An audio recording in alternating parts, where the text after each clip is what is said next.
Yesu nashimwe. Que Jésus soit loué. Yesu nashimwe. Que Jésus soit loué. Turashima Imana muri iki gitondo. Nous louons le Seigneur en ce matin. Imana yongeye kuduteranya gutya twese hamwe. Dieu qui a permis de nous réunir encore comme ça ensemble. Kugira ngo dushime izina ryayo. Pour louer son nom. Haleluya. Amen. Yesu nashimwe. Que Jésus soit loué. Haleluya. Amen. Yesu nashimwe Que beneda. Jésus soit loué, frères et sœurs.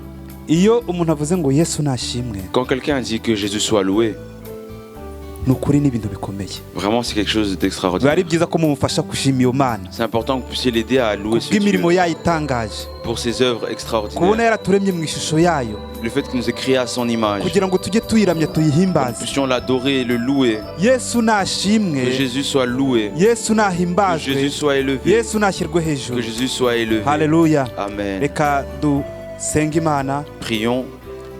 Bishobotse mwahaguruka tugasenga Imana. Si possible, vous pouvez vous mettre debout pour que nous Duhagarike prions. imyuka mibi yose. Que nous puissions chasser toute mauvaise Duha esprit. Imana tuvuga uti mwami uyu munsi wa none Qu'on dise Seigneur, le jour d'aujourd'hui, ndifuza kukubona. je désire te voir. Ufungura amaso yanjye y'umutima nkubone. Ouvre les yeux de mon cœur. Uyu munsi wa none Aujourd'hui, ndifuza ko wankoraho. je veux que tu me touches. Numva ikiganza cyawe ukuboko kwawe kunkoreho. Que je sente ta main me toucher. Haleluya. Buri wese Amen. asenga Imana. Que chacun prie. Aya materaniro y'umunsi tuyashyire imbere Que y'Imana. les prières d'aujourd'hui, on puisse les mettre Dusenye devant Dieu. ibihome byose by'ikuzimu. Qu'on puisse détruire tous les Twike forteresses de imigambi l'enfer. y'abadayimoni. Brûler les plans des Zamura ijwi ushima démons. Imana. Usenga Imana. Élève ta voix, loue le Seigneur. Zamura ijwi, zamura ijwi. Élève ta voix. Oh baba, baba, baba. Mana yacu, Mana ishobora byose. Mukiza wacu, Mwami w'amahoro. Shimwa Mwami waduhaye kugera mu nzu yawe mu gitondo cy'umunsi. Oh uwera, uwera, uwera, uwera, uwera. Nukuri bw'imitima yacu turayiguhaye. Watugiriye neza, waraturinze, waraturwaniriye, waradufatiye, waraturengeye, none turi imbere yawe. Oh baba.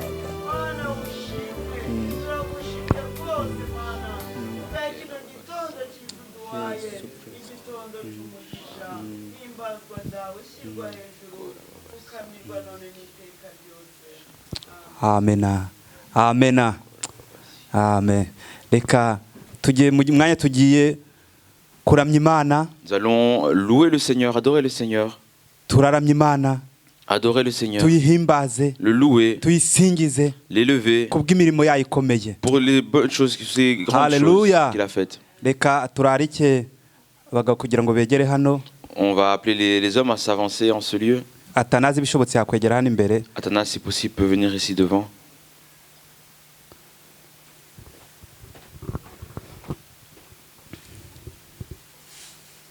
Tugiye gutangira n'ikorasi ivuga ngo narayibonye.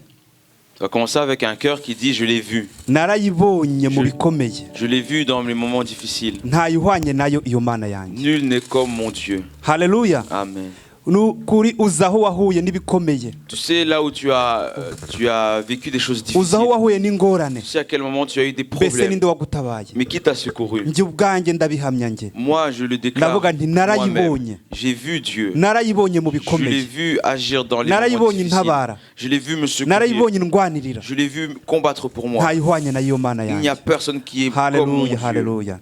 Reka Amen. tureke Atanaza duterere iyo korasi. Que Athanas entende ce cœur.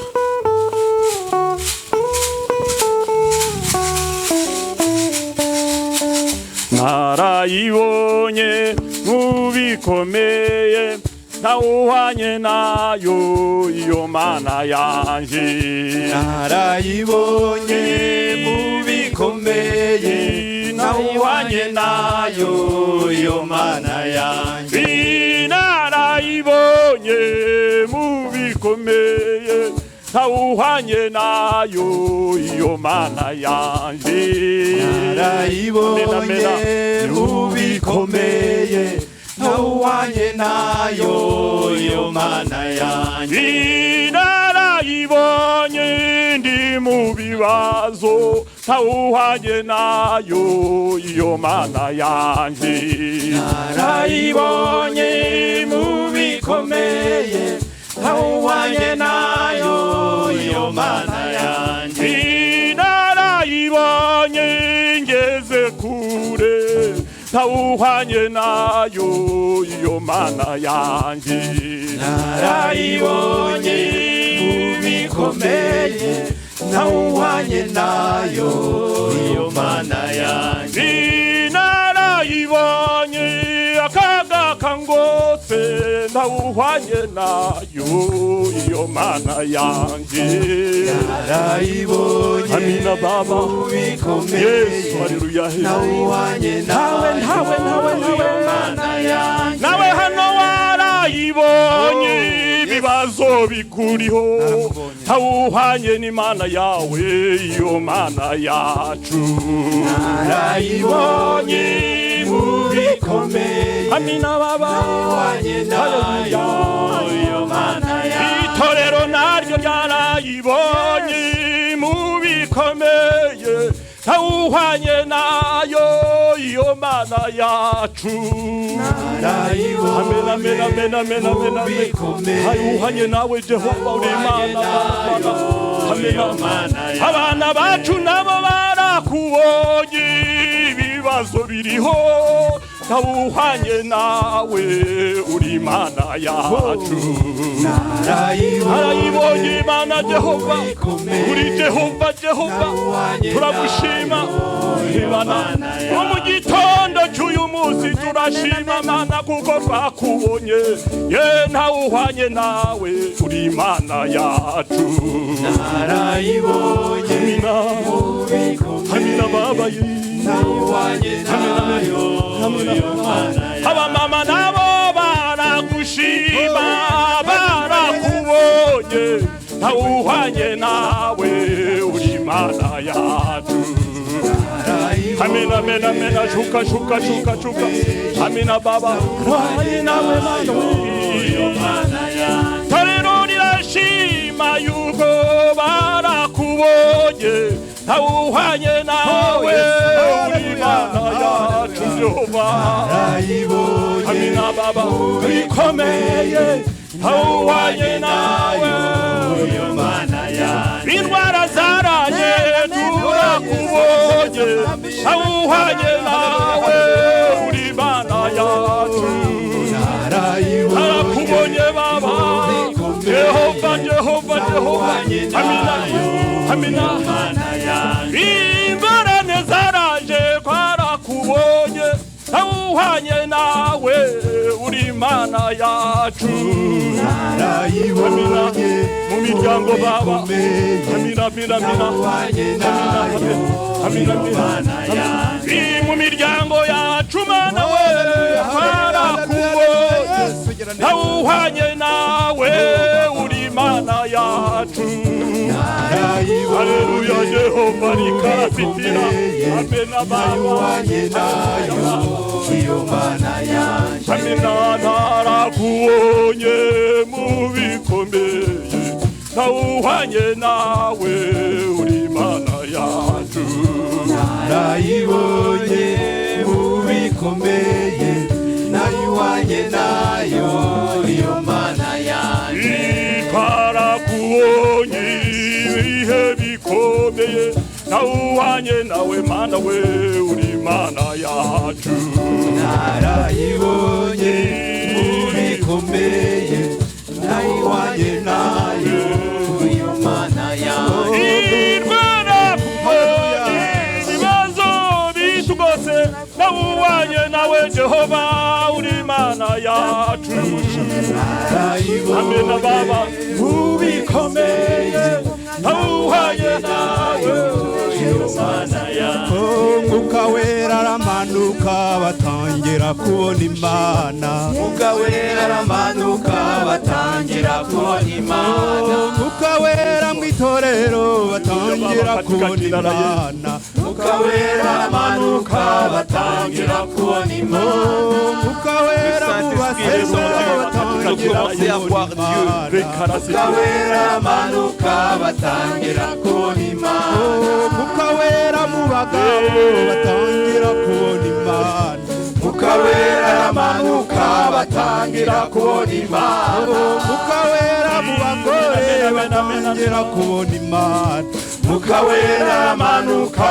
batangira kubona imana Mwuka wera mu rubyiruko batangira kubona imana Mwuka wera aramanuka batangira kubona imana Mwuka wera mu abato batangira kubona imana ukawera amanuka batangira kubona imana batangira kubona imana batangira kubona imana batangira kubona imana batangira kubona imana batangira kubona imana batangira kubona imana batangira kubona Yesu batangira kubona imana batangira kubona imana batangira kubona imana batangira kubona imana batangira kubona imana batangira kubona imana batangira kubona imana oh prie oh prie oh prie oh Jésus est plus haut, prie oh prie oh prie oh Jésus est plus haut, prie oh prie oh prie oh Jésus est plus haut, prie oh prie oh prie oh Jésus est plus haut, prie oh prie oh prie oh Jésus est plus haut, prie oh prie oh prie oh Jésus est plus haut, élevé élevé Jésus élevé, élevé élevé Jésus élevé, oh élevé élevé Jésus élevé, élevé Jésus est oh plus bas plus bas plus bas Satan est plus bas, plus bas plus bas Satan est plus bas, Satan est plus bas, plus bas oh Satan est plus bas, écrasé écrasé Satan écrasé, écrasé écrasé Satan écrasé, oh écrasé écrasé Satan écrasé, écrasé écrasé Satan écrasé, oh plus haut plus haut plus haut Jésus est plus haut, plus haut plus haut plus haut Jésus est plus haut, plus haut plus haut plus haut Jésus est plus haut, plus haut plus haut plus haut Jésus est plus haut. mana yacu mana ikiranuka Dieu turagushimye saint, kuri imana te iri louons parce que tu hejuru es Dieu qui est uri plus imana haut, ihoraho kandi Dieu yahozeho éternel qui a uri toujours imana été, iri ahantu Dieu uri qui est imana en ce uri ahantu lieu. wageze hano urahari Tu es en ce urahahora lieu, tu es uzahahora là. turagushimira Et tu seras kuri toujours en ce imana lieu. uri Te louons hejuru parce que tu es y'ibintu Dieu qui byose uri est hejuru élevé de y'amajuru toutes yose choses, élevé uri de tous hejuru les y'ibyaremwe cieux, byose au-dessus buri de toute la gitondo création. turagushyira hejuru En ce kuri matin, imana nous te louons parce que tu es Dieu. twarakubonye Nous mana t'avons vu. twarakubonye mu Nous t'avons bikomeye vu dans les twarakubonye choses mu difficiles, burwayi dans la twarakubonye maladie, ibihe bikomeye dans les moments twarakubonye mu difficiles, Papa, nous byatugoye t'avons vu. twarakubonye mu gihe Nous t'avons twatubuze vu. ubutabazi watubereye Dans un umutabazi besoin d'un twarakubonye ntawo secours, kuduhoza d'un secours. twaratubonye ntawadukaruma n'umwe twarakubonye mu bihe byari bidukomereye tureba hirya tukabura umutabazi tukareba hino tukabura uwatuba hafi watubaye hafi ingabo zo mu ijuru wohereje twarazibonye mwami imana turagushimira waradufashije mana wadufashije mu miryango wadufashije mu itorero wadufashije aho twabaye hose waradufashije abanye natwe watubereye imana nyamana natwe turagushima muri iki gitondo none reka umwuka wawe ratuyobore kohereza umwuka wawe ratuyobore kohereza umwuka wawe ragendere muri twe kuko ari wowe uri hejuru kandi imana ufite byose ubushobozi n'icyubahiro n'ibyawe tugushyize hejuru igihe cyose muhimbazwe reka mana umwuka wawe ragenda agende hano mwami yesu asura imitima yose kandi imitima ijagara yiturishe mwuka we ragenda agendemo uhe buri wese mana guhindukira no gukomeza icyemezo cyo kugumya kugushaka kugushaka ruzakubona ni mu izina ryawe yesu amen. Au nom de Jésus, Amen.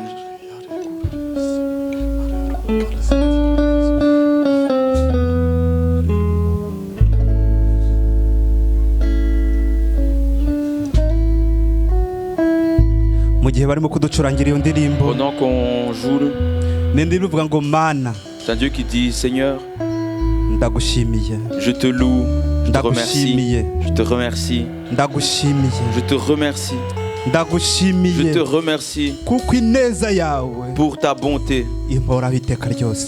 parce que ta bonté dure éternellement. Haleluya. Oh, nasema asante kwa Mungu wangu, nasema asante kwa wema wako, kwa maana fadhili zako zadumu milele na milele. Amina. Nasema asante kwa Mungu wangu. Nasema asante kwa wema wako, kwa maana fadhili zako zadumu milele na milele. Amina. Oh, nasema asante kwa Mungu wangu. Nasema asante kwa wema wako, kwa maana fadhili zako zadumu milele na milele. Amina. Oh, nasema asante Baba kwa Mungu wangu. Oh, nasema asante kwa wema wako, kwa maana fadhili zako zadumu milele na milele. Amina. Nitaimba sifa zako mbele ya watu wote. Nitaimba sifa zako mbele ya watu wote, kwa maana fadhili zako zadumu milele na milele. Oh, nasema asante kuna Mungu asante Yesu, wewe shuka na nguvu za nasema asante kama wewe kwa wema wako, iko mahali hapa, kwa maana fadhili zako zadumu. Haleluya Baba, katika milele na milele. Amina. Oh, nasema asante kwa Mungu wangu. Yesu, nasema asante kwa wema wako, kwa maana fadhili zako zadumu milele na milele. Amina.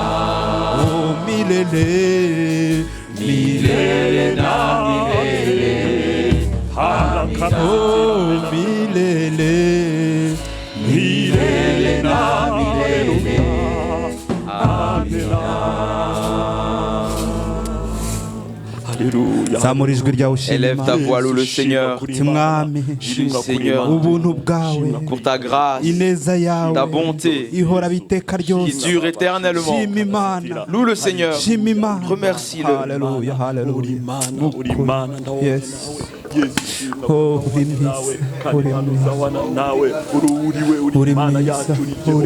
uri papa kumbangwa nijoro tunakumbonye uri papa. Tunasema asante kwa yote tuliyotenda, tunasema asante kwa watu wako, tunasema asante kwa kanisa lako, tunasema asante kwa viumbe vyote, tunasema asante Baba kwa kuwa wewe ni baba yetu, tunasema asante Yesu, tunakuinua Baba, uinuliwe, uinuliwe, upewe sifa kwa kuwa kuna Mungu aliye kama wewe. Pewa sifa Baba Yesu Kristo, katika saa za asubuhi jidhihirishe, uonekane ya kwamba wewe ni Mungu, uonekane ya kwamba wewe ni Baba. Mahali hapa Yesu Kristo, zingira mahali hapa onekane kwa kuwa wewe ni baba yetu.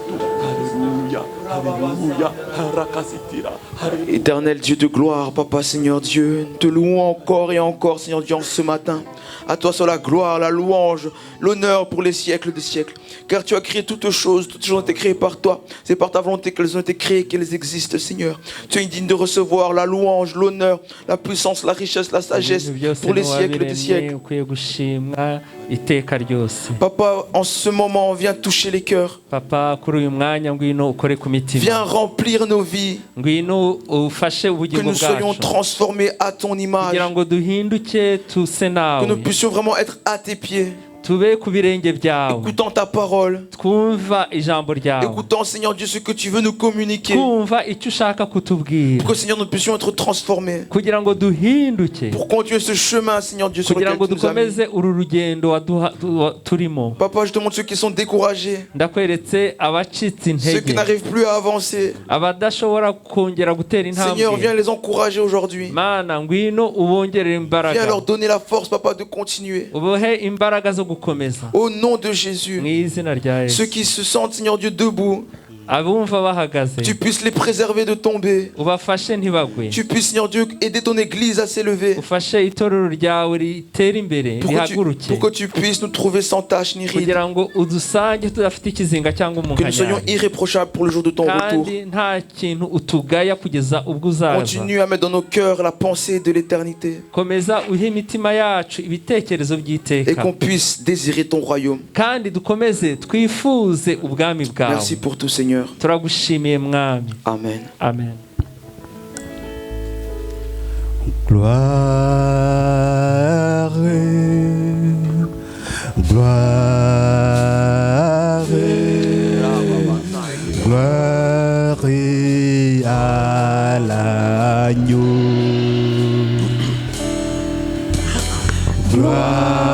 Gloire,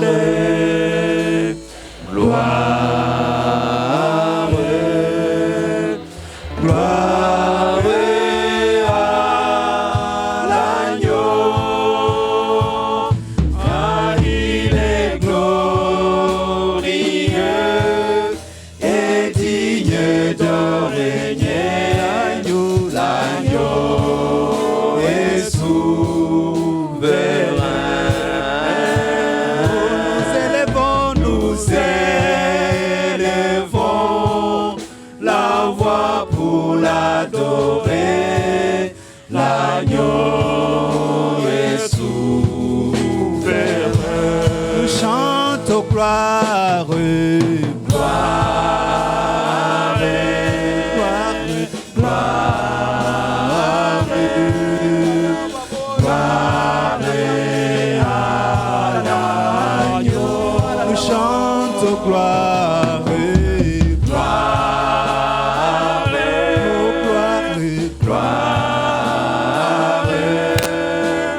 gloire, gloire à l'agneau, car il est glorieux et digne de régner. L'agneau est souverain. Nous élevons la voix pour l'adorer. L'agneau est souverain. L'agneau est souverain. L'agneau est souverain. Jésus est souverain. L'agneau est souverain. Tout-puissant souverain. L'agneau est souverain. Mon Dieu est souverain. L'agneau est souverain. Jésus est souverain. L'agneau est souverain. Oh, car il est glorieux et digne de régner. L'agneau est souverain. Oh, nous élevons la voix pour l'adorer. L'agneau est souverain. Oh, car il est glorieux et digne de régner. L'agneau est souverain. Nous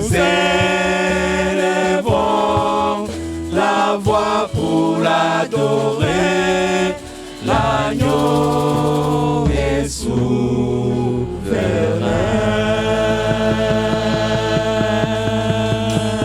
Haleluya, Amen. haleluya. Amen. Reka tuzamure amajwi yacu Élevons dushime nos voix et Imana. louons le Seigneur. Oh Mana turagushimiye. Seigneur, nous te louons. Shyirwa hejuru mwami. Sois élevé. Kuko nta yindi Mana imeze Car il n'y a nul autre Dieu comme Uri toi. hejuru ya Tu es au-dessus de byose. tout. Mwami Seigneur, uraganje. tu conduis, tu Uganje diriges. hose mwami. Tu diriges réellement. Oh uri Mana nzima. domines. Uri umuremyi wacu. Tu es notre créateur. Uri Imana iturengera. Tu es le Dieu Uri qui Imana nous secourt. idutabara. Dieu qui nous Uri Imana secourt. ituba hafi. Dieu qui demeure près de akira nous. ishimwe mwami. Reçois la louange, Kubw'imirimo Seigneur, wakoze. pour les choses que tu as Kubw'imirimo faites, uzakora. pour les choses que tu feras. Kubw'ukuntu wadukunze. Parce que tu nous as aimés. Mwami kubw'ukuntu turengera. Tu nous as aimés. Yesu shyirwa hejuru. Seigneur, sois élevé. Sinzi icyo navuga. Je ne sais pas ce que je peux Sinzi dire. uko natondekanya amagambo. Je ne sais pas comment placer les mots Kugira gusa ngo uvuge ukuntu wera. pour dire à quel point tu es saint, Kugira ngo uvuge ukuntu mba hafi. à quel point tu es proche de moi. Ariko Mana Mais Seigneur, niwe ureba imitima. Akira ishimwe ry'umutima wawe. reçois la louange de mon cœur. Akira ishimwe ry'umutima ry'imitima w'ubwoko bwawe. Reçois la louange du cœur de ton Mu peuple. izina ryawe Yesu. Au nom de Jésus. Amen. Amen.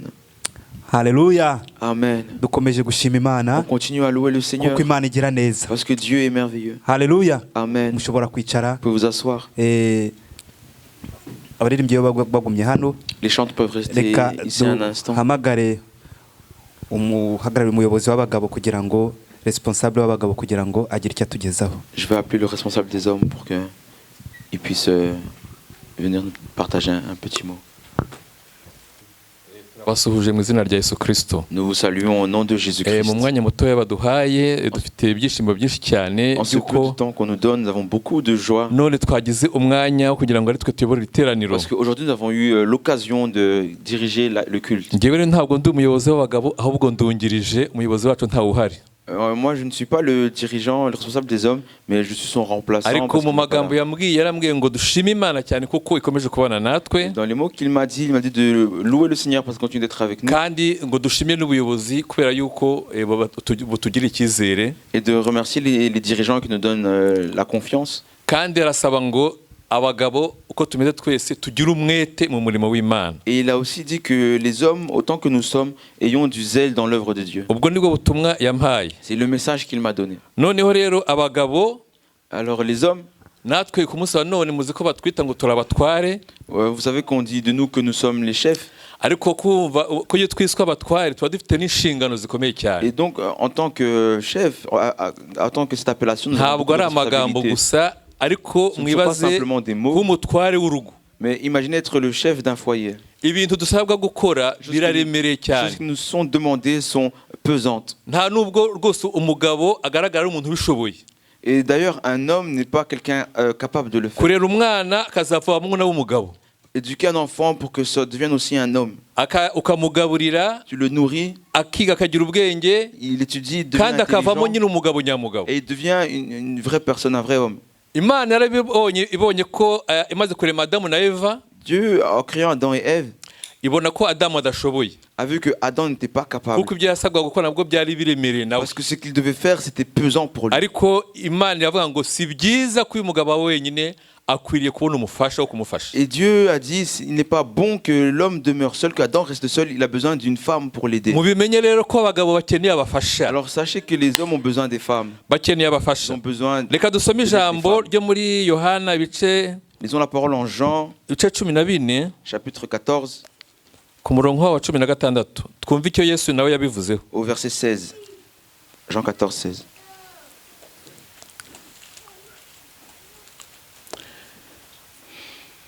Ngo nanjye nzasaba data nawe azabaha undi mufasha wo kubana namwe ibihe byose. Amen. Et moi je prierai le Père et il vous donnera un autre consolateur afin qu'il demeure éternellement avec vous. Amen. Turashima Imana ko yaduhaye abafasha beza. Nous louons le Seigneur parce qu'il nous a donné des aides, des bonnes aides Badufasha rwose. qui nous aident.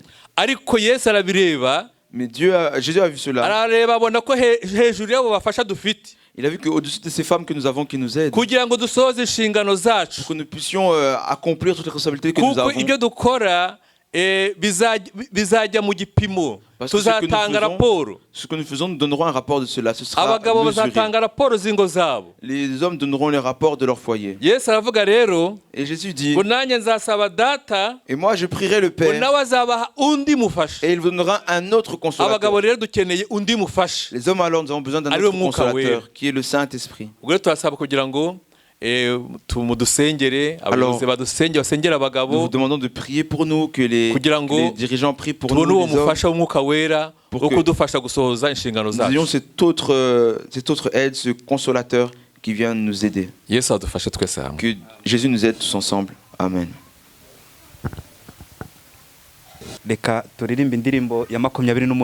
Chantons le chant numéro 28. Mu gice cya kabiri turabasaba kugira ngo muhaguruke. On va demander de vous mettre debout. Keretse wenda abarwaye. À part peut-être les malades.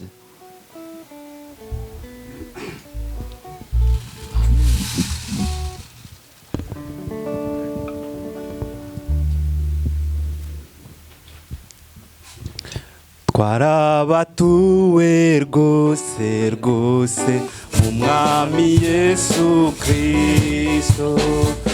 Yishwe ijambo rye rizima mu mbaraga z'umwuka. Cyo dukomeze tujye mbere dutsinde ibigerageza, turwana intambara twizeye twihanganire byo. Cyo dukomeze tujye mbere dutsinde ibigerageza, turwana intambara twizeye twihanganire byose. Turabasirikare beza bogejwe mu mara, umwami wacu Yesu Kristo ni nawe muyobo. Kubw'imbaraga ze dufite tuzabaho no mu rupfu. Dukomeze dushyire mbere dushimire ihoraho. Kubw'imbaraga ze dufite tuzabaho no mu rupfu. Dukomeze dushyire mbere dushimire ihoraho. Kwa Yesu dufite ubutwari, dufite ubushobozi. Iyo twizeye amagambo ye uko yayatubwiye. Ku musaraba haturuka iriba rimara inyota. Bahanywereye amazi meza, amazi y'ubugingo. Ku musaraba haturuka iriba rimara inyota. Bahanywereye amazi meza, amazi y'ubugingo. Tugeze mu mwanya tugiye kumva amakorari. Au moment, on va écouter les chorales. Turatangira na chorale Ebenezer. On va commencer par la chorale Ebenezer, hakurikiraho chorale Agape, qui va être suivi par la chorale Agape. Neza mutima wanje imbazi yo mana, yangiriye neza mutima wanje imbazi yo mana. nziza yangiriye neza mutima wanje imbazi yo mana. Nziza yangiriye neza mutima wanje imbazi yo mana. Nziza yampaye amahoro mutima wanje imbazi yo mana. Nziza yangiriye neza mutima wanje imbazi yo mana. Imbazi yo mana, imbazi yo mana, imbazi yo mana, imbazi yo mana, imbazi yo mana, umusenga kwawe imbazi yo mana, uri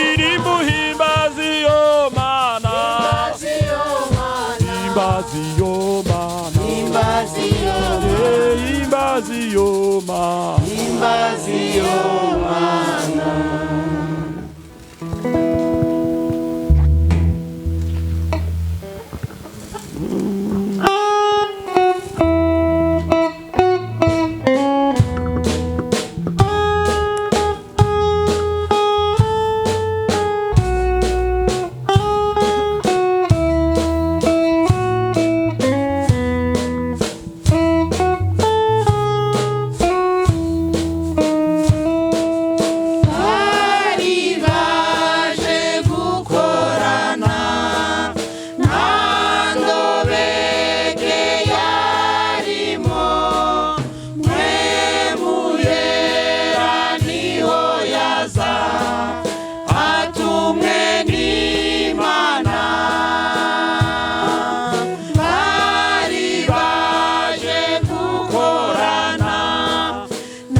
Je veux me réjouir dans le Dieu de mon salut, en Jésus mon roi. Je veux me réjouir dans le Dieu de mon salut, en Jésus mon roi. Je veux me réjouir dans le Dieu de mon salut, en Jésus mon roi.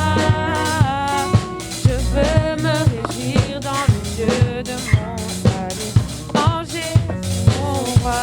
Je veux me réjouir dans le Dieu de mon salut, en Jésus mon roi.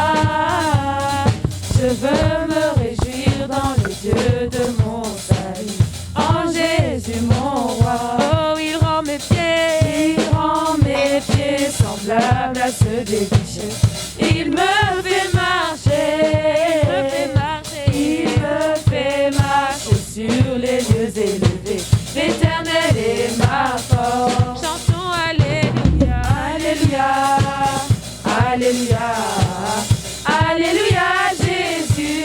Chantons Alléluia, Alléluia, Alléluia, Alléluia Jésus. C'est lui qui m'a sauvé. Alléluia, Alléluia, Alléluia Jésus. Chantons Alléluia, Alléluia, Alléluia, Alléluia Jésus.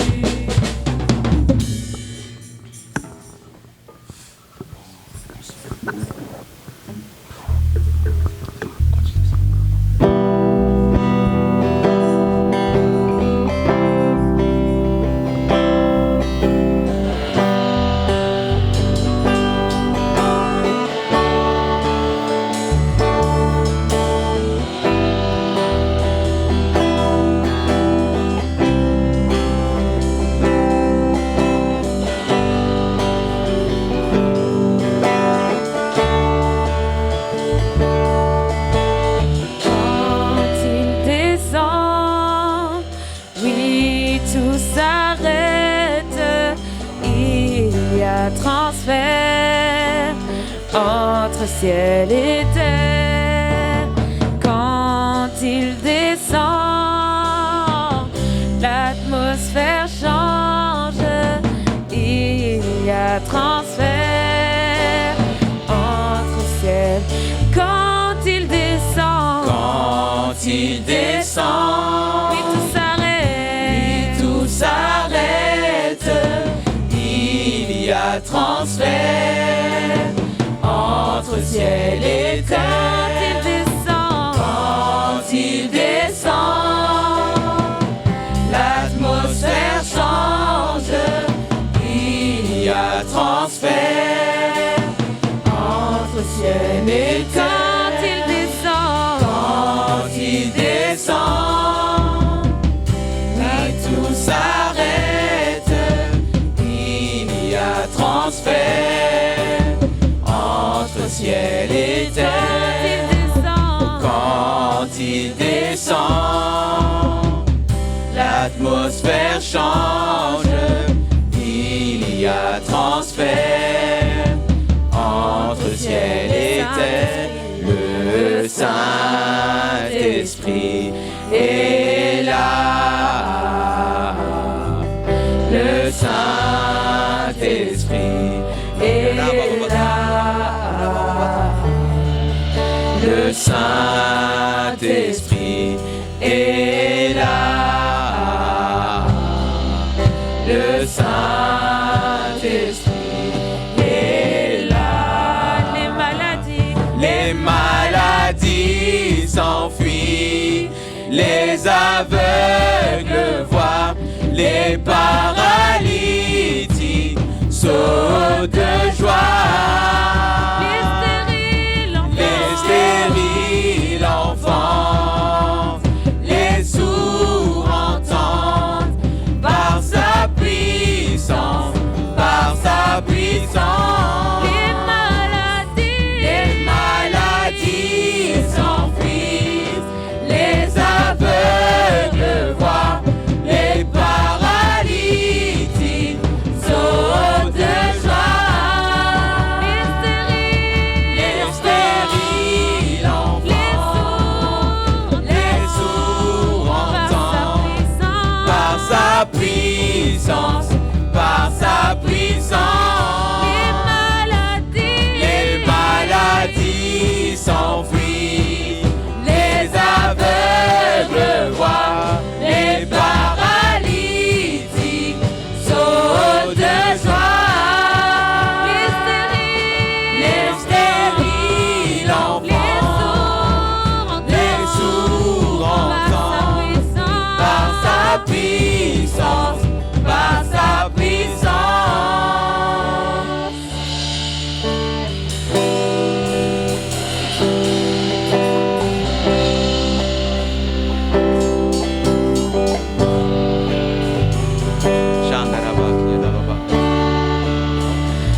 Le Saint-Esprit est là. Le Saint-Esprit est là. Le Saint-Esprit est là.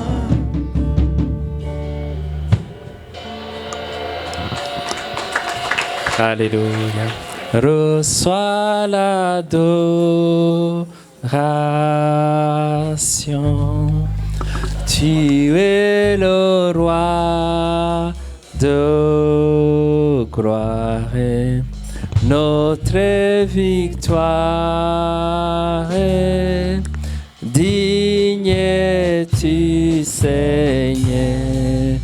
Emmanuel, reçois. Reçois l'adoration. Tu es le roi de gloire, notre victoire.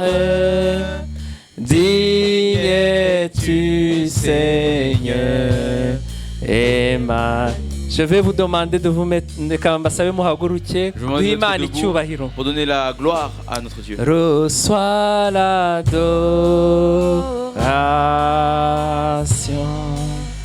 Tu es le roi de gloire, notre victoire.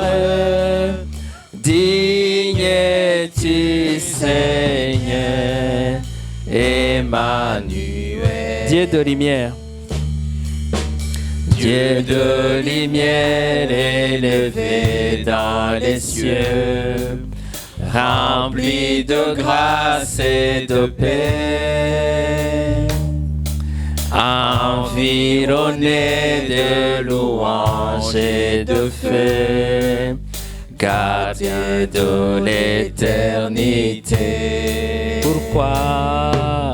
Pourquoi quitter ce palais de bonheur pour un sentier de misère?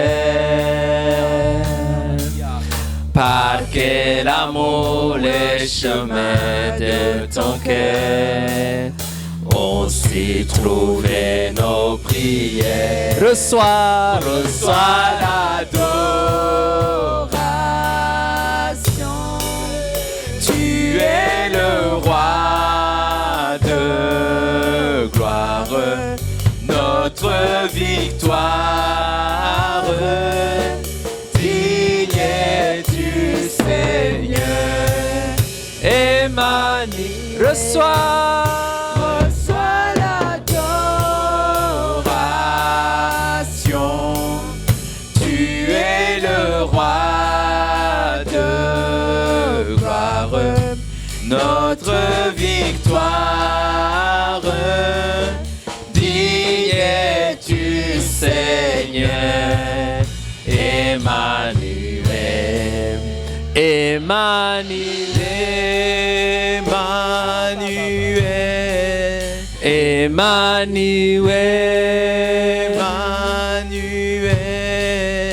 Emmanuel. Alléluia. Amen. Imana yacu ni Emmanuel. Notre Dieu est Emmanuel. Imana iri kumwe natwe. Dieu avec nous. Niyo mpamvu tugiye kwishima. Pourquoi nous allons le louer? Shima Imana Loue none. le Seigneur maintenant. Bumbura nawe akanwa kawe. Ouvre ta bouche toi également. Ce n'est pas simplement le groupe de louanges qui doit louer, qui doit ouvrir sa bouche. Ce n'est pas simplement les chanteurs. Ce n'est pas le pasteur seulement. Toi aussi, ouvre ta bouche. Ouvre ta bouche et loue le Seigneur. Alléluia.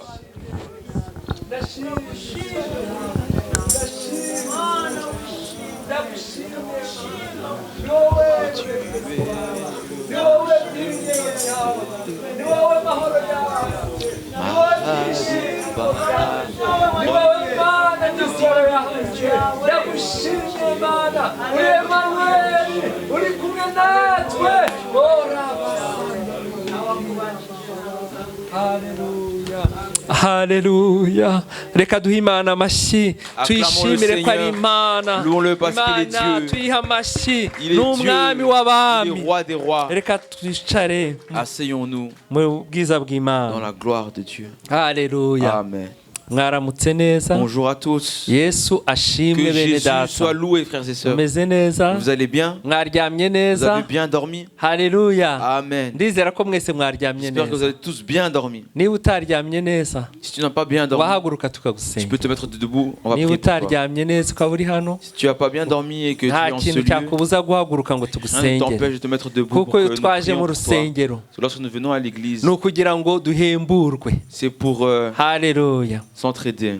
Hari utaryamye neza? Y a-t-il quelqu'un qui n'a pas bien dormi? Twese twaryamye neza, ntugire Bien isoni. dormi, n'aie pas honte. Ntugire isoni niba utaryamye N'aie neza. pas honte si tu n'as pas bien Dufite dormi. Imana itanga ibitotsi. Nous avons un Dieu qui Kandi donne muri ibyo bitotsi un vrai sommeil. ikakurotesha inzozi zo mu Et ijuru. dans ce vrai sommeil, tu fais des songes qui viennent du Haleluya. ciel. Mana ishobora byose. Dieu Tout-Puissant. Sabiye mushiki wanjye Je prie uhagaze. pour ma sœur debout. Mana ikiranuka. Seigneur, juste Imana mutabazi. toi qui secours. Kuri uyu mwanya En ce moment, turasabye ngo nous demandons uyu mubyeyi que cette maman ajya abona ibitotsi, puisse avoir du ajya sommeil, aryama neza, qu'elle dorme bien. umurinde amaganya, Garde-la umurinde des problèmes. kwiheba, Garde-la umurinde de ibitekerezo se plaindre. bimujyana kure. Garde-la des Kuri pensées uyu qui l'amènent mwanya loin. umubere moment, igisubizo Sois sa mu solution. izina rya Yesu. Au nom de Jésus. Duhagaritse imigambi ya Satani kuri we. Nous annulons les œuvres. Duhagaritse Satan dans intumwa sa vie. z'abadayimoni, Nous arrêtons intumwa za Satani les kuri we. messagers de Satan. Mana contre ujye elle. uryamana nawe, Seigneur, dors avec elle. ukangukane nawe Réveille-toi avec elle. uko asinziriye, Comme elle s'endort. ujye umuha kurota inzozi zo mu Donne-lui de ijuru rêver des songes qui viennent nk'uko de toi. Yakobo yaryamye Comme Jacob a dormi. akisegura ibuye Et il est ngo akabona couché urwego sur un ngo kandi rocher. wari uri hejuru Et il a y'urwo vu une rwego échelle, et ngo yari Imana, Et au-dessus de cette échelle, il y avait Dieu. ngo abona abamarayika bamanuka Il a vu les anges ngo abandi bazamuka. montant, descendant. Ibyo ari byo biba kuri uyu mushiki wawe Que cela soit mu réel sur izina ma rya sœur. Yesu. Au nom de Jésus. Amen. Amen. Haleluya. Amen. Ese hari umushyitsi turimo? Y a-t-il un visiteur parmi nous? Niba hari umushyitsi turimo, ndabona twese turi abo mu rugo. Je vois qu'on est tous de la maison.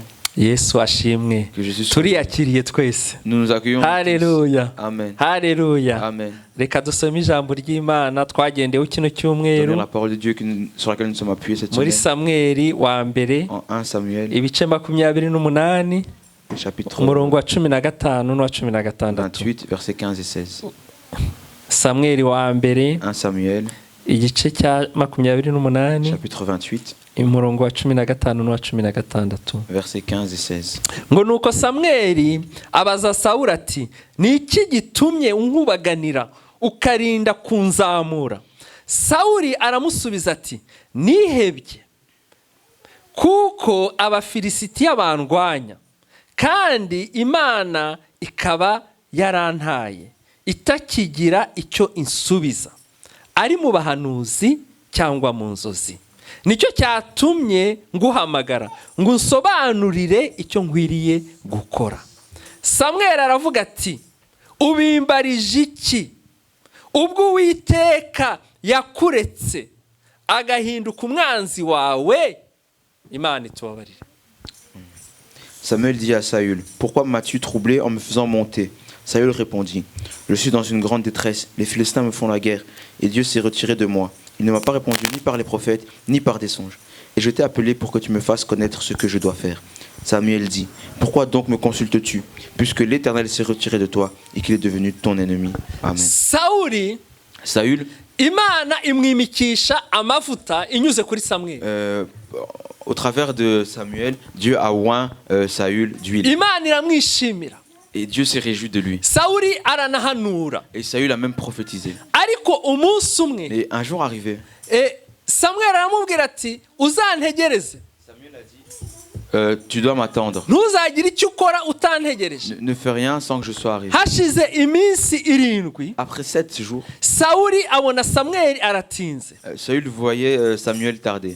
Kubera yuko ngo yabonaga abantu bamuvuyeho. Parce qu'il voyait les gens qui se retiraient de lui. abantu bamuvaho Les gens ne le abona retiraient de lui. n'abafilisitiya bagiye kumutera Il a vu les Philistins qui venaient pour l'attaquer. aravuga ati rero Et il a dit ubu alors, ngubu ibintu birakomeye les choses deviennent compliquées. là. sinshobora kurwana Je ne peux n'abafilisitiya pas me battre contre les Philistins. simfite ingabo Je n'ai pas d'armée. kandi sinajya mu rugamba Je ne peux pas aller à la guerre ntabanje kwinginga imana ngo nyihendahende sans d'abord supplier Dieu. muri logike Logiquement, byari ibyo c'était bon.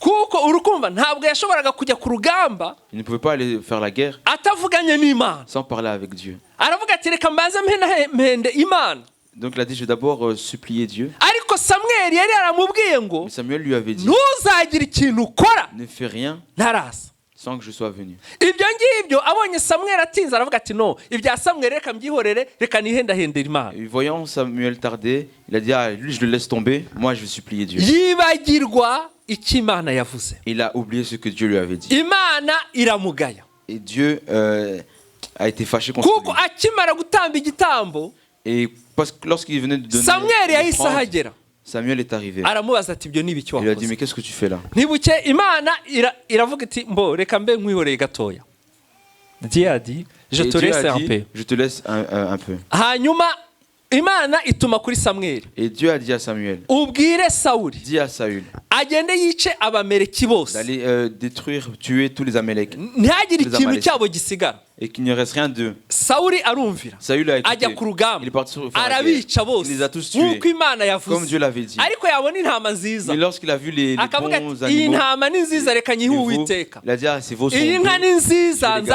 nzayitambira Dieu. uwiteka Ces brebis sont belles, je vais les garder pour Dieu. aravuga ati n'uyu mwami sinamwica reka mufate mpiri Et ce roi, je ne vais pas le tuer, je vais le garder vivant. hanyuma imana irarakara Et Dieu s'est fâché. nuko imana yahise iva kuri sawuli Et Dieu s'est retiré de Saül. kubera ko yananiwe kumvira Parce qu'il ne voulait pas obéir. amasomo twakwigira aha hantu ni L'enseignement qu'on peut retirer là-dedans, c'est mu quoi? bintu by'imana Dans les choses de Dieu, ntabwo hakora logike ce n'est pas la logique qui fonctionne. hakora uko imana yavuze C'est la volonté de Dieu. Ce Amen. que Dieu a dit. C'est comme cela amen qu'on fonctionne. si uko abandi bantu bakora C'est gutya pas parce que les autres font comme si ça. uko abandi bantu bavuga Parce gutya que les autres disent ko comme ça. natwe ariko Comme tugomba nous aussi, gukora c'est ce que nous devons faire. haleluya Amen. tugomba gukora Nous uko devons imana faire ce ishaka que Dieu veut. nubwo byaba binyuranye n'uko abandi Même si c'est batekereza différent de ce que les autres pensent. haleluya Amen. tugomba icya kabiri Deuxièmement, si uko imana itakuvugishije yonyine pas parce que Dieu ne t'a pas parlé ko personnellement itavuze qu'il n'a pas parlé. imana ikoresha abakozi Dieu bayo utilise ses serviteurs. imana yakoresheje samweli Dieu a utilisé Samuel. sawuli ntekereza ko yatekereje ati yenda n'ibya samweli reka nivuganire n'imana Saül peut-être s'est dit, ah ça c'est les choses de Samuel. Moi je parlais moi-même imana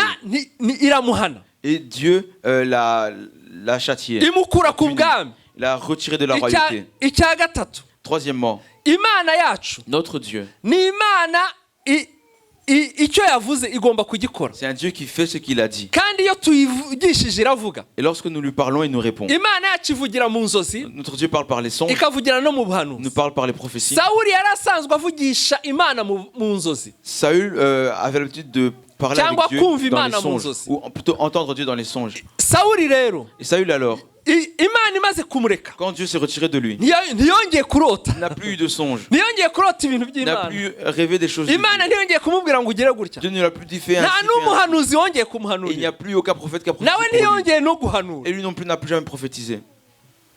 ajya kubyutsa samweli Alors il est parti réveiller Samuel. ariko samweli aramubwira ati ntabwo imana yakwishimiye imana yamaze kukuvaho ibyawe sefini Et Samuel lui a dit, mais Dieu ne prend plus plaisir en toi, il se retire de toi. abagabo Toi, rero c'est fini. abagabo Les hommes alors. amen abagabo Amen. haleluya Les hommes, alléluia. abagabo Les hommes. tugomba kuba abantu bumvira Nous imana devons être des personnes qui obéissent à haleluya Dieu. tugomba kuba abantu bumvira Nous devons abayobozi être des personnes qui écoutent nos dirigeants, bumvira abakozi b'imana qui écoutent les serviteurs de Dieu. abagabo Les hommes. tugomba kuba ba bagabo barota Nous devons être ces hommes Amen. qui ont des songes, abagabo bahanura ces hommes qui prophétisent, abagabo buzuye umwuka ces wera hommes remplis du Saint-Esprit. haleluya Amen. tugiye gusenga Nous imana allons prier abagabo que bahaguruke les hommes se lèvent. tubanze dusengere abagabo Prions d'abord pour les hommes. haleluya Amen. kugira ngo imana ibuzuze umwuka Que wera Dieu vous remplisse du abagabo Saint-Esprit. bose bari hano Tous bahaguruke les hommes qui sont en ce lieu puissent n'utugabo se mettre dutoya debout.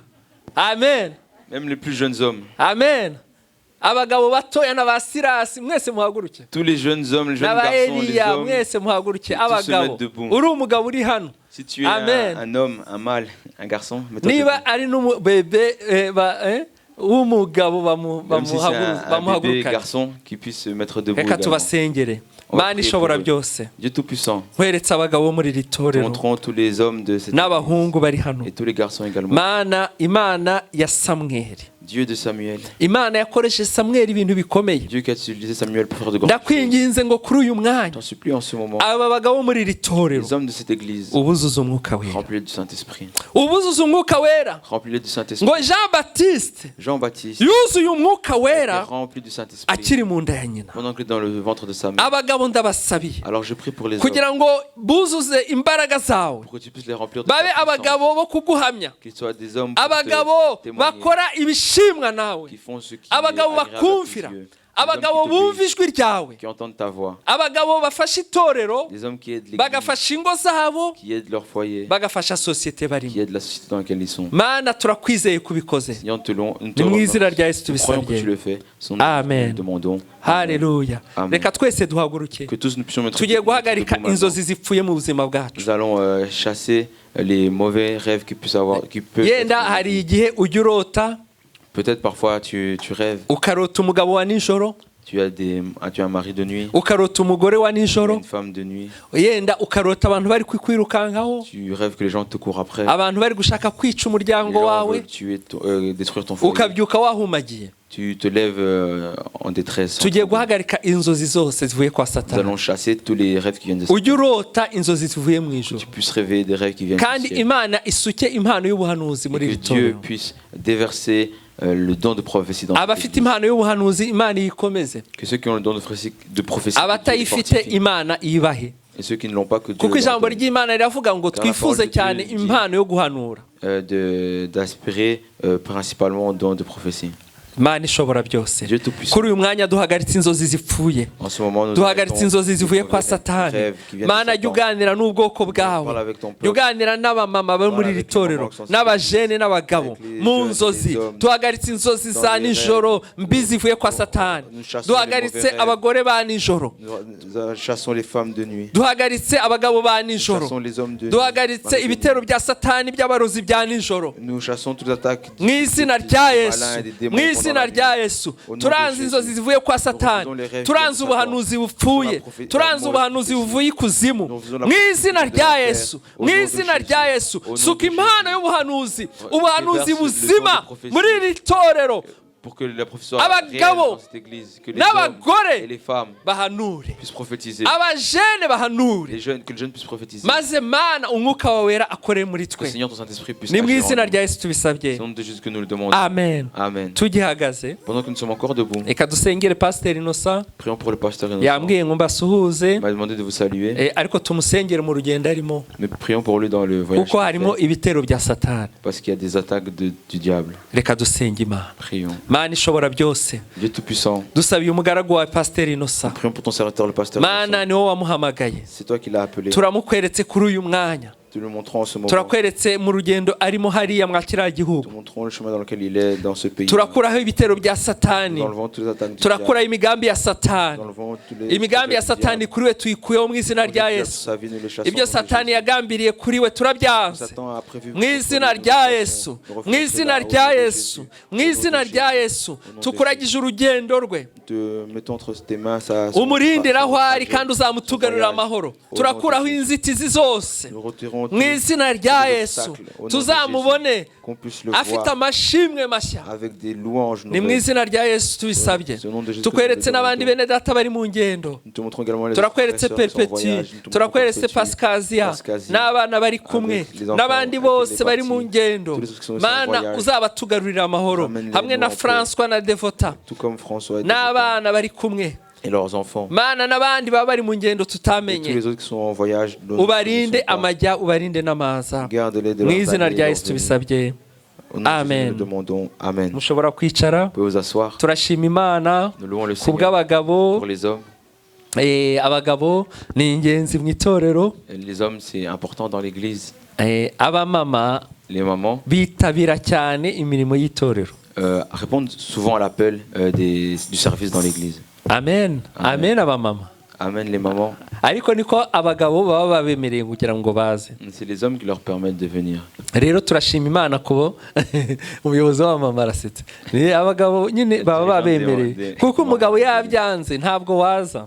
C'est les papas qui acceptent parce que si rero les turashima hommes Imana n'acceptaient ku pas, bagabo on ne viendrait pas. ariko nabo ndifuza ko bazajya pour les baza hommes. bakazana n'abagore babo Mais, bakaza mu nous masengesho aimerions que les hommes également puissent bakagira participer, amateraniro régulièrement nk'abamama. aux activités de l'église, qu'ils puissent avoir des réunions régulières comme les mamans. Mbo nkunze kuvuga ngo nta kugereranya umwana n'undi, mbo reka ne kugereranya bajye baza abagabo. Amen. J'aime dire qu'il ne faut pas comparer les enfants, alors je vais arrêter de comparer, mais que les hommes puissent venir.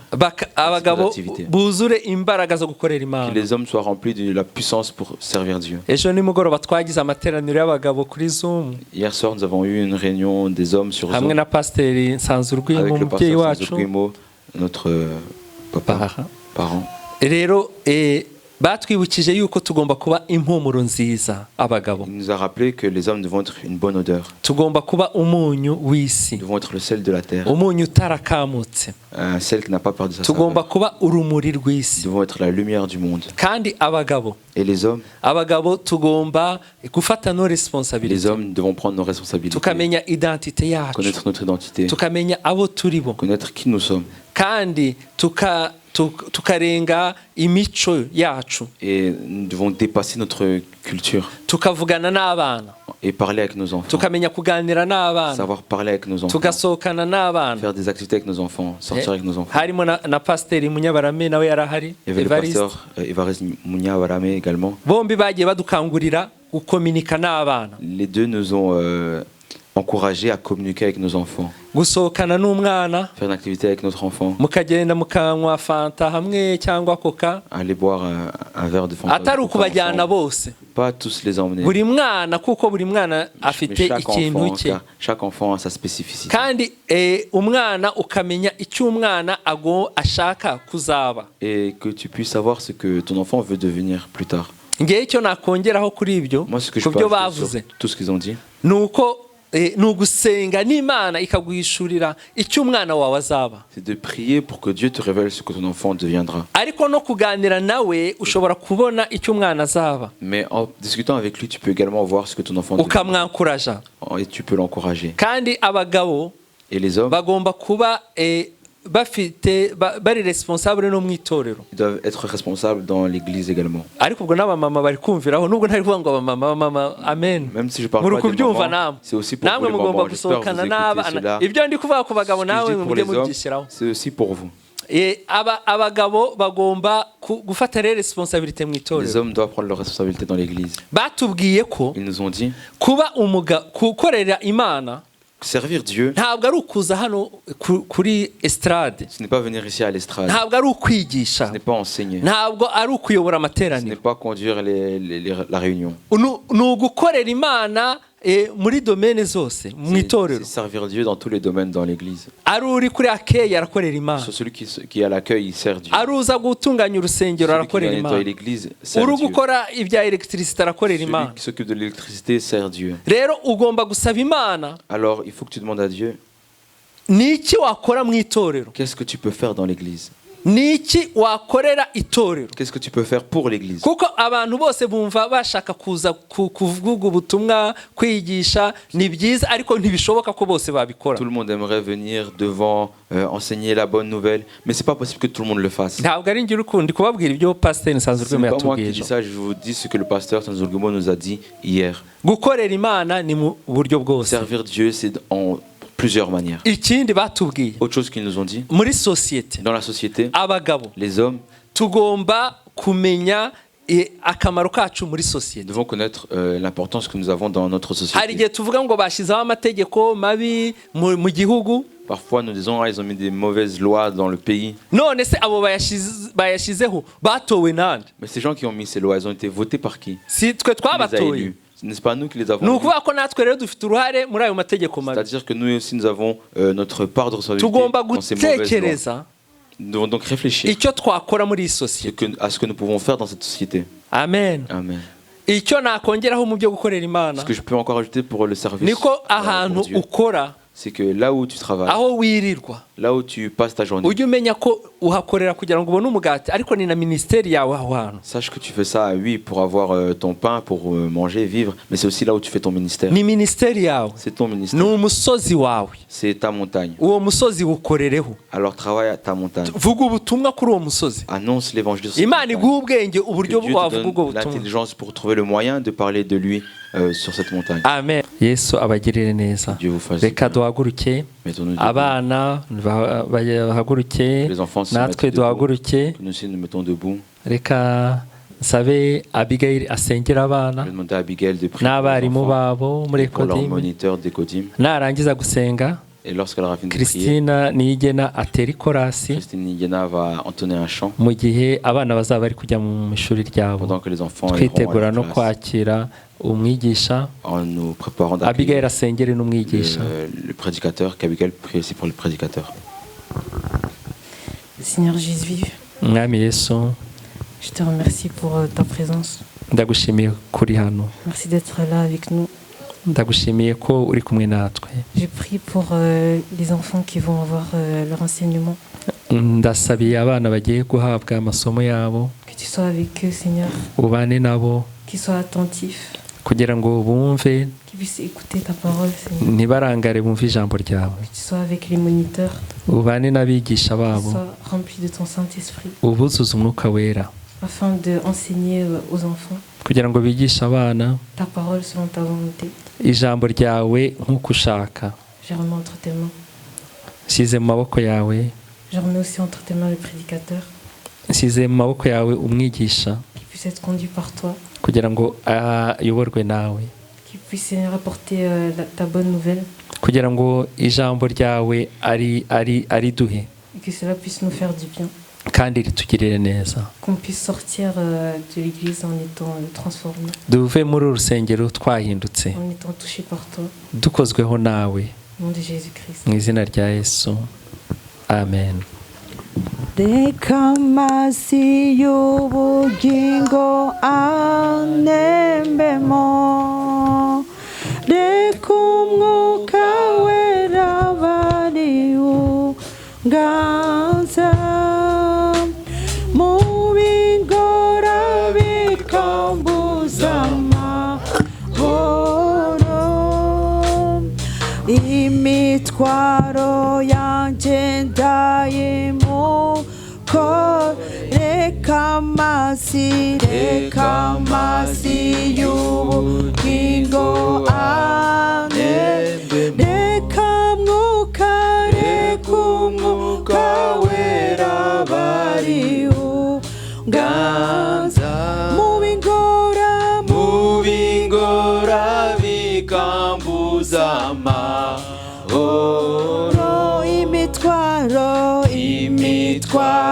yanjye ndayimukoreye, que les torrents de vie coulent dans mon cœur, que ton Saint-Esprit vienne contrôler ma vie, pour chaque situation qui peut troubler mon âme. Mes peines et mes fardeaux, je te les confie. Jésus, Jésus,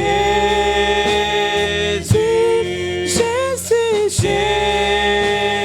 Jésus, Jésus, Jésus. chante au esprit, Esprit, esprit,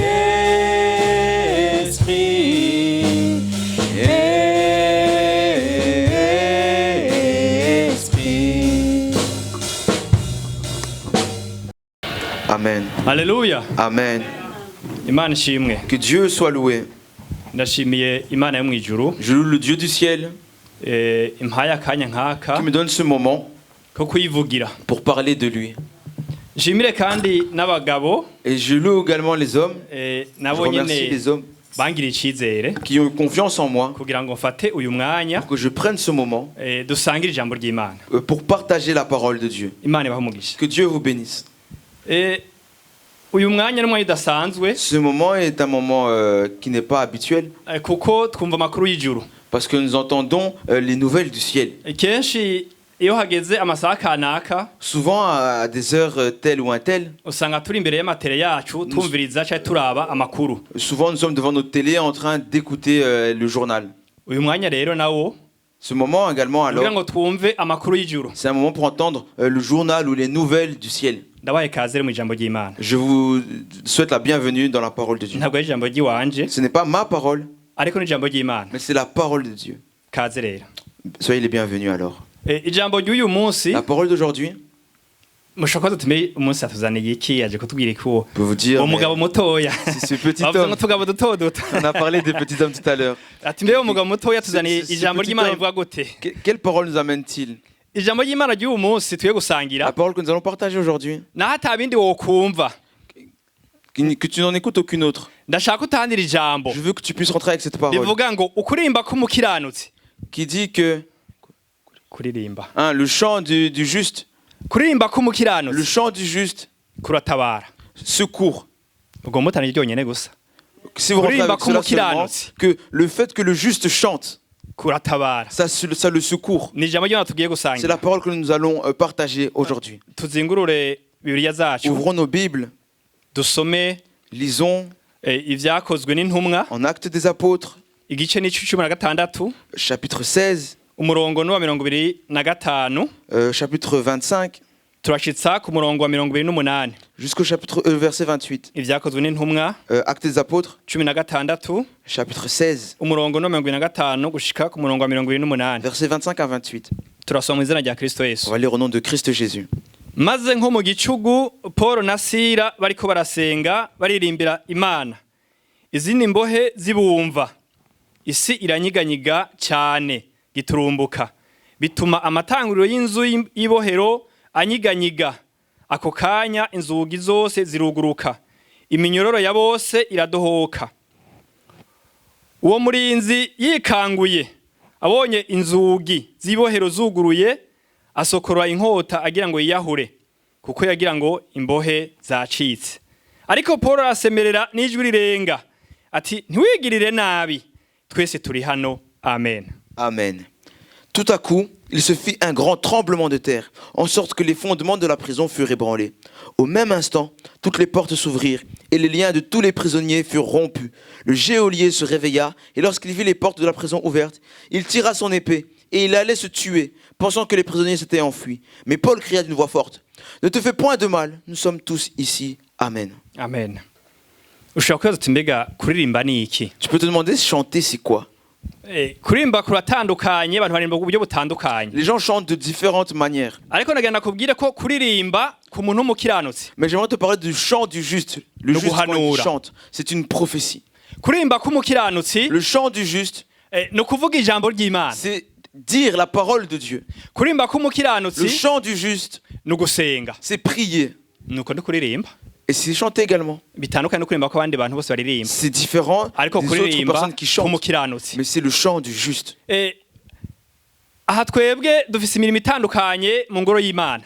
Ici, nous avons tous des services différents dans la maison de Dieu. Hariho abaririmbyi, Il y a des chantres, hariho abajeje kwakira abantu, il y a les gens qui s'occupent de l'accueil, hariho abavuga il ubutumwa, y a ceux qui annoncent la parole de Dieu, hariho abakora isuku mu nzu il y a y'Imana, ceux qui nettoient l'église de Dieu, hariho n'abakora ibikorwa vyo mw'ibanga. et il y a d'autres qui font des choses dans le secret. Ariko nagira mvuge cyane cyane ku gikorwa cyo kuririmba. Mais je vais parler beaucoup du service de chant, des chantres. Ivyo bindi bikorwa byose dukorera ngaha mu nzu y'Imana dukorera Imana, Tous les services que nous faisons à l'église en servant Dieu, nivyo tuzobironkera igihembo mu ijuru.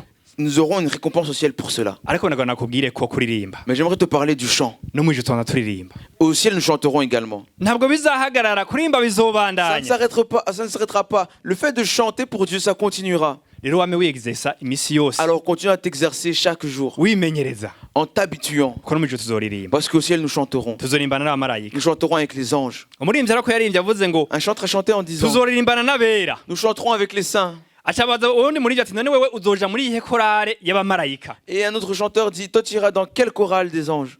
tuzoririmbana n'abera Chanterons avec les saints. tuzoririmbana Nous chanterons n'abera avec les saints. uzaja mw'ikorari yihe Dans quelle korale chorale iras-tu? y'abamarayika Dans la chorale des anges. amen Amen. uzoja mw'ikorari yihe Dans quelle chorale iras-tu? ikorari y'abamarayika La chorale des anges. tuzoba tutazira imana turi mw'ijuru Nous serons auprès de Dieu. guhanura au ciel. vyahagaze Il n'y aura plus de prophétie. kuvuga ubutumwa vyahagaze Annoncer l'évangile sera fini. kuza gukora isuku vyahagaze Nettoyer l'église sera ariko fini. mw'ijuru Mais au tuzorimbana ciel, n'abera nous chanterons avec les saints. tuzorimbana na Nous mose chanterons avec Moïse. mw'ijuru Au ciel. twitegure kuzorimbana n'abera Alors préparons-nous à chanter avec les saints. aha rero pawulo na Ici, sila Paul et Silas, bari bashizwe mw'ibohero ils étaient en prison.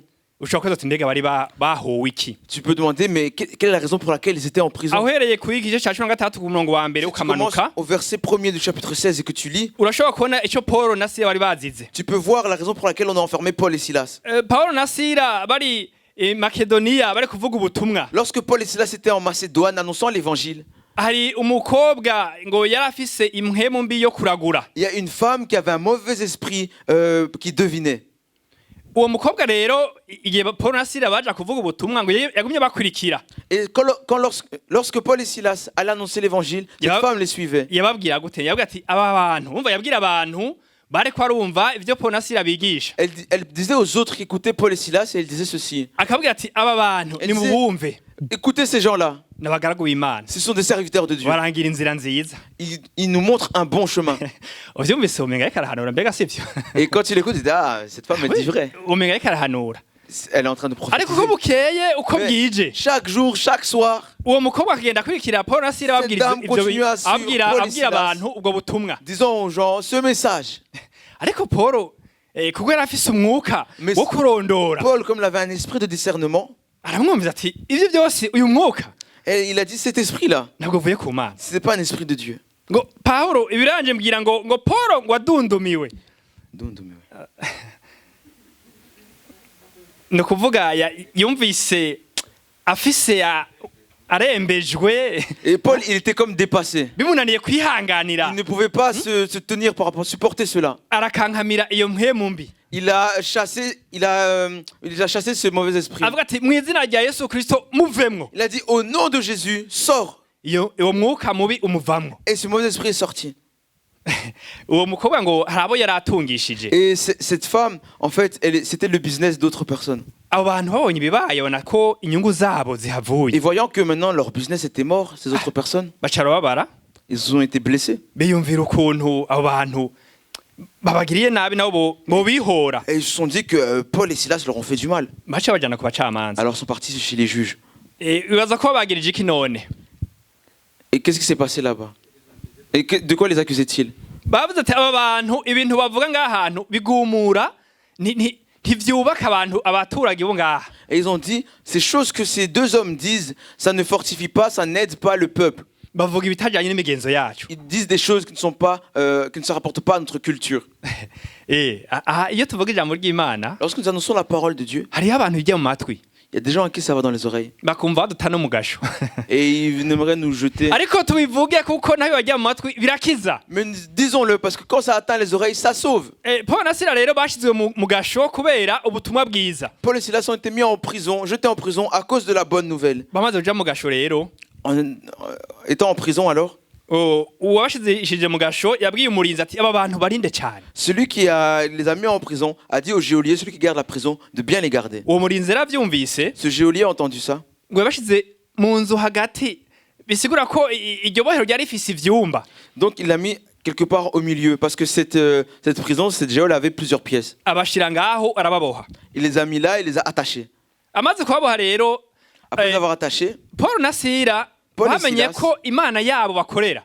On su que le Dieu qu'ils servaient itumye baja mu gasho a permis qu'ils aillent en prison. Naho nyene ko bajanye. Et que là-bas également, ils sont avec Dieu. Niho twasomye rero ngo maze nko mu gicugu. C'est là que nous avons lu alors vers le milieu de la nuit. Ngo Paul na Sila bariko barasenga baririmbira Imana. Paul et Silas priaient et chantaient les louanges de Dieu. Ngo isi yatangwe kunyiganyika. Et tout à coup la terre commença à trembler. Iranyiganyiga cyane. Là, il y a eu un grand tremblement. Imaze kunyiganyiga rero ntivyahereye ngaho. Et ça ne s'est pas arrêté là. iminyoro yari baboshe ngo iradohoka. Les murs de la prison commencent à être ébranlés. Les fondements de Inzugi la prison. z'ibohero zirakinguka. Et les portes de la prison se sont ouvertes. Kubera iki? Pourquoi? Kubera kuririmba no gusenga. Parce qu'ils priaient et chantaient les Natamwe louanges de Dieu. mvugira nti naho utanira ijambo rimwe ryonyene gusa. Kurimba kumukiranutse. Je t'avais dit, retiens, si c'est seulement cette parole, mais retiens-la. Le chant du juste. Kuratabara. Secours. Paul na Sila ukuririmba kwabo bagufatanya no gukiranuka. Le chant de Paul et Silas, accompagné de leur justice, Kwatumye inzugi z'ibohero zifunguka. ont permis que les portes de la prison s'ouvrent.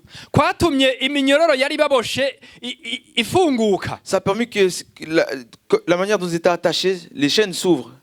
Bituma babidegembya. Et Libre. ils étaient libres alors. Ariko ngo umurinzi ayibonye.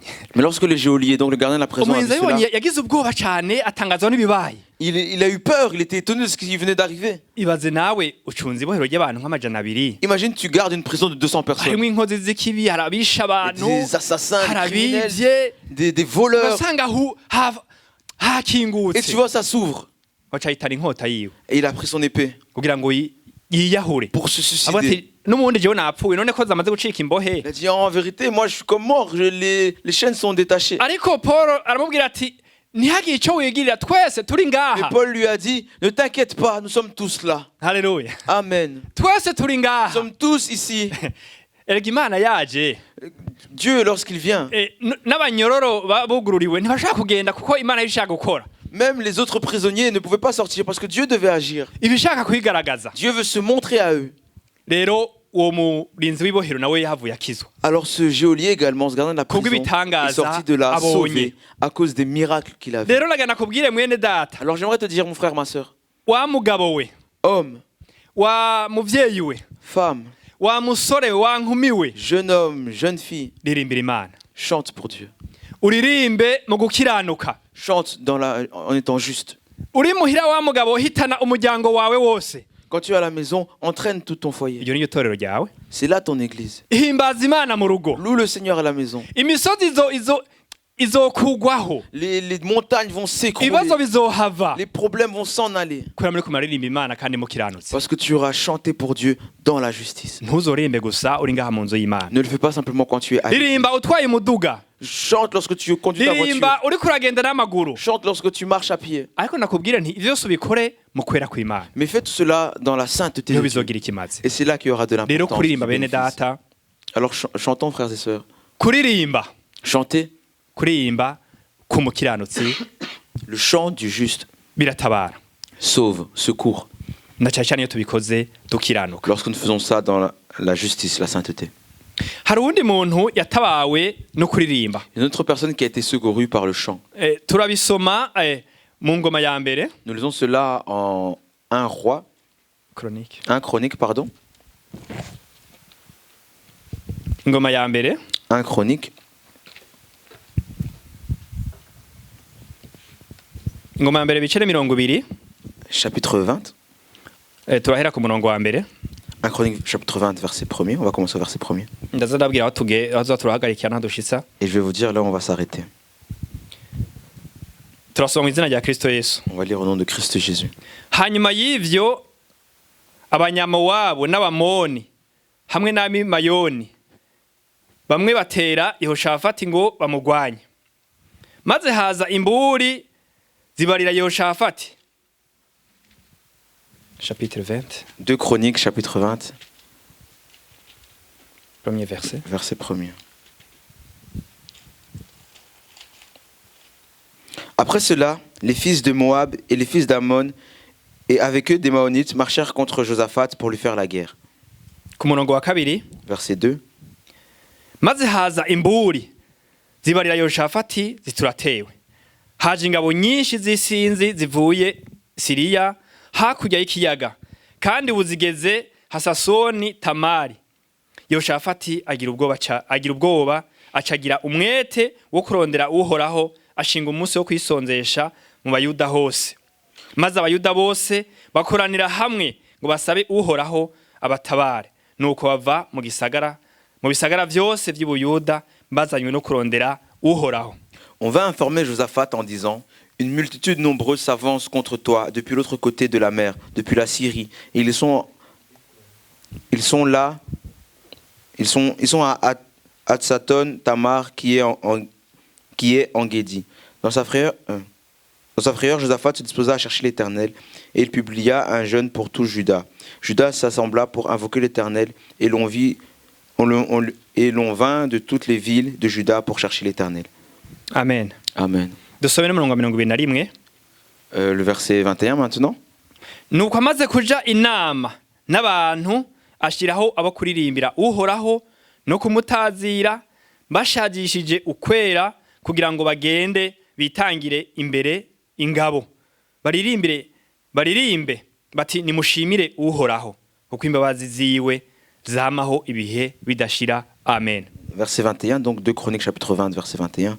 Puis, d'accord avec le peuple, il nomma des chantres qui, revêtus d'ornements sacrés et marchant devant l'armée, célébraient l'Éternel et disaient « Louez l'Éternel, car sa miséricorde dure à toujours. » Ahangaha umwami Yehoshafati Ici, le roi Josaphat, yarose inkuru il a reçu une nouvelle, zimubwira ko abansi bamuteye lui disant que ses ennemis voulaient l'attaquer. kandi ngo bari benshi cyane, Et ses ennemis étaient nombreux. ariko Yehoshafati ari ikintu yakoze kandi cikimazi. Mais Josaphat a fait une chose importante. Yehoshafati maze kumva ko hari isinzi z'abantu bamuteye, Lorsque Josaphat a su qu'il y avait un plan de personnes pour venir l'attaquer, ngo ashagira umwete wo kurondera Imana, il a mis du zèle pour rechercher Dieu. ko yamaze gutabura neza ko ataba abantu. Parce qu'il a vu que ces gens, Kubwo inkomezi jewe mfise, à cause de la force que j'ai, jewe sinshobora kugwana n'abantu ngo ndabatsinda, moi je ne peux pas combattre tous ces gens et les vaincre. ariko agira umwete wo kurondera uhoraho, Mais plutôt il s'est hâté à chercher l'Éternel. kandi ntiyayirondera Imana wenyene, Et il n'a pas cherché Dieu tout seul, ariko yamagaye abantu bonse mu ico gihugu, mais il a appelé tous les gens de ce pays. nabo ngo bashobora mwitabaza ibwami. Et tous ils ont répondu à son appel. Souvenir. Ils sont venus au palais royal Kugira ngo basenge Imana. pour prier Dieu. Rero bamaze gusenga Imana, aha tuhereye ku gice ca 20 kabandanya, Si on continue au verset 22 et qu'on lit, urabona ko ari amasengesho Yehoshafati yagize. on voit que Josaphat a fait des prières. Adusomye ku 6 aravuga ati arasenga ati ewe uhoraho, verset 6, Au verset 6, il est écrit, arasenga ati ewe uhoraho Mana yabasogokuruza, none si we Mana yo mwijuru, kandi si wowe ugaba abami n'abanyamahanga, mu kuboko kwawe harimwo ububasha n'inkomezi bituma atawohagarara imbere yawe. au verset 6, il est écrit, il prie en disant, et il dit, Éternel Dieu de nos pères, n'es-tu pas Dieu dans les cieux? N'est-ce pas toi qui domines sur tous les royaumes des nations? N'est-ce pas toi qui as en main la force et la puissance et à qui nul ne peut résister? Yehoshafati yatawe neza ko gutabarwa kwiwe Josaphat a reconnu que son secours kuva ku Mana. venait de Dieu. Allait venir de Dieu. Ntiyashize icizere, ntiyagiriye icizere cyane ingabo ziwe, Il n'a pas fait confiance en son armée, ariko yagiriye icizere cyane Imana yo mwijuru. mais il a mis en confiance dans l'Éternel. Amenya neza ko Dieu des armées, gutabarwa kwiwe kuva ku Mana. parce qu'il a su que son secours allait venir de Dieu. Natwe iyo dutewe, Nous aussi, lorsque nous sommes attaqués, dushire umutima wacu ku Mana, mettons notre cœur. à tumenye Dieu. gutabarwa kwacu kutava ku vyo tubona n'amaso yacu, Sachons que notre secours ne vient pas de ce que nous voyons avec ariko nos kuva yeux, mwijuru. mais qu'il vient du ciel. Rero Yehoshafati yarabimenye, Et ça, Josaphat l'a amenya ko reconnu. gutabarwa kwiwe Il a su que son kuva ku secours Mana. venait de Dieu. Aha ku murongo rero wa 21, Au verset 21 alors, twasomye ngo amaze kuja inama n'abantu, après Oui, s'être oui. mis d'accord avec son peuple, ngo ashiraho abo kuririmba, il a nommé des chantres ngo bashazishije ukwera. qui étaient revêtus d'ornements sacrés. Je nageje kwibaza nti none Et je me suis demandé, uribaza hari ingabo zifise amashari, il y a une armée qui a des chars, bafise ibisasu bikomeye cyane, ils ont des armes puissantes. ariko Yehoshafati avuga ati eka bantu banje ngo tuje inama, Et Josaphat a fait une réunion avec son peuple. ngo shashira abantu bo Il kuririmba. a dit, on va mettre des chantres. Uribaza abantu bo kuririmba ngo bitangira ingabo baje imbere Et y'abagwanyi, ces chantres doivent se mettre devant les combattants. abantu baririmba badafise kumbure babitwaje kantike, Des chantres qui sont imbere avec leur livre yabo de abandi cantiques. bafise za mitrailleuses n'ibindi bigwanisho Et bikomeye, les autres ont des armes lourdes, des armes de guerre. ngo bitangira ingabo bagende kuririmba bati Et il dit, marchez devant l'armée et dites ceci. indirimbo ngaha baririmbye bavuze ngo nimushimire uhoraho. Des chants de louanges qui dit louez l'Éternel. Niko bagiye baririmba. C'est ce qu'ils ont Abo chanté. baririmbyi bashajishije ukwera. Ces chantres, c'est ça qu'ils ont chanté. baravuga ati nimushimire uhoraho kuko imbazi ziwe zamaho ibihe byose. Louez l'Éternel, c'est ce qu'il leur a dit de dire, de chanter. Louez l'Éternel car sa miséricorde dure à toujours. Biratangaje cyane. C'est vraiment étonnant. Ariko imana yacu imana irakomeye. Mais notre Dieu est puissant. Imana ikunda abantu baha icyubahiro. Dieu aime les gens qui le glorifient. Igihe cyose uduha imana icyubahiro nayo bizoyihagurutsa ku ntebe. Lorsque tu donnes gloire à Dieu, lui ça le met debout. Ivuga ati uwo muntu. Et il dit cette personne, Uwo muntu amamagara. cette personne qui m'appelle, Uwo muntu yanyizeye. cette personne qui a confiance en moi. Akabona ko jewe ari je shobora kumugwanira atawe Vois undi que ashobora c'est kumugwanira. moi qui peux combattre pour lui et personne d'autre. Reka namwitabe. Moi je veux le secourir. Abaririmbyi ba Yoshafati Les chantres de Josaphat bashajishije ukwera. qui sont ornés de vêtements sacrés Baratangura kuririmba. ont commencé à chanter. Nimushimire uhoraho yuko ari mwiza mutimbabazi ziwe zamaho ibihe bidashira. Louez l'Éternel car sa miséricorde durera toujours. Bamaze kuririmba icyakoretse. Après avoir chanté cela, quelque chose s'est passé. Bariko bararirimba ngo bari baje kubatera ubananje usoma ngaha ku murongo ukurikira. Lorsque tu lis le verset qui suit, pendant qu'il chantait, Ngo bari baje kubatera ngo bacatanga gufatana amashati. Gufatana mu izosi gusubiranamwo. Ok. Les gens qui venaient les attaquer pendant qu'ils chantaient, ils ont commencé à se battre entre eux. Umwe wese n'igwarisho yari afise. Chacun avec son arme atangura kwica mugenzi we. A commencé à tuer son camarade. Babanda bariko bararirimba. Et ceux qui chantaient, ils disaient louez l'Éternel Kuko imbazi ziwe zama bidashira. car sa miséricorde dure à toujours. Nimushimire uhoraho. Louez l'Éternel Kuko imbazi ziwe zama bidashira. car sa miséricorde dure à toujours. Abandi n'abasi bari baje Et kubatera. les ennemis qui venaient pour les attaquer baca basubiranamwo. ont commencé à s'entretuer. Umwe wese na mugenzi we. Chacun a tué son camarade. Atangura kwica mugenzi we. Il tuait son camarade. Kugeza bahezanyije. Jusqu'à ce qu'ils ont été exterminés. Il ne restait plus personne. Kubera iki bene data. Pourquoi, frères et sœurs? Kuririmba, chanter,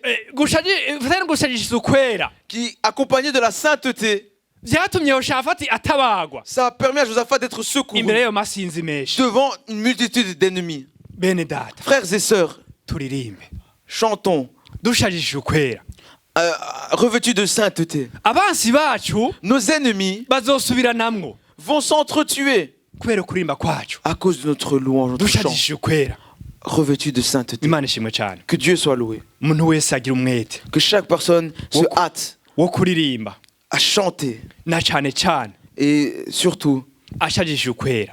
Étant revêtus de sainteté. kuririmba gusa. Ne chantons pas simplement. Ntitufe kuza ngaha gusa. Ne venons pas en ce lieu simplement. Tuza kuririmba. Mais lorsque nous venons chanter, turahamagara Imana yo mwijuru. Sachons que nous invoquons le Dieu du ciel. Dufise ukwera. Frères et sœurs, si nous chantons sans la sainteté, ibisigo bizova mu bantu. Si nous chantons avec la sainteté, les démons vont quitter les gens. Si nous chantons avec sainteté, les pécheurs vont se repentir. Les gens vont se repentir. Si nous chantons avec la sainteté dans nos cœurs, les maladies vont guérir. Les miracles vont prendre place à cause de notre chant accompagné de sainteté. Alors, homme, chante à Dieu. Dame, femme, chante à Dieu. Jeune homme, chante à Dieu. Et fais-le dans la sainteté. C'est la parole de Dieu que j'ai pensé qu'on pouvait partager aujourd'hui. En te suppliant de chez toi à la maison. Lorsque les problèmes arrivent à la maison. Appelle les enfants. Appelle ton mari ou ta femme. Asseyez-vous dans votre salon. Commencez à louer Dieu. Et priez également. Et Dieu fera de grandes choses. Que Dieu vous bénisse. Demandez au pasteur. Puisse venir s'approcher nous aider à prier. Que Dieu vous bénisse.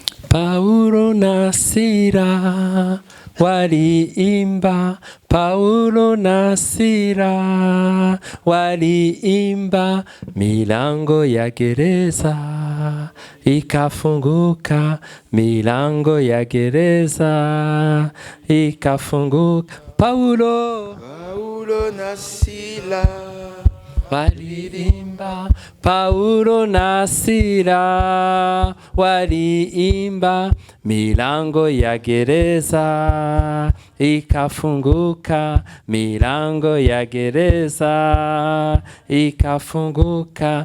Na wewe ukiimba haleluya, na wewe ukiimba haleluya, milango ya gereza itafunguka, milango ya gereza itafunguka. Paulo na Sila, Paulo na Sila waliimba, milango ya gereza ikafunguka, milango ya gereza Paulo na Paul et Silas ont Sila chanté et les portes de la prison se sont ouvertes. Paulo na Sila waliimba, milango ya gereza ikafunguka, milango ya gereza ikafunguka. Kanisa ikiimba haleluya, kanisa ikiimba haleluya, milango ya gereza itafunguka, milango ya gereza itafunguka. Paulo na Sila waliimba, Paulo na Sila waliimba, milango ya gereza ikafunguka, milango ya gereza ikafunguka. Haleluya. Amen. Reka duhaguruke dusenga Imana, debout et prions.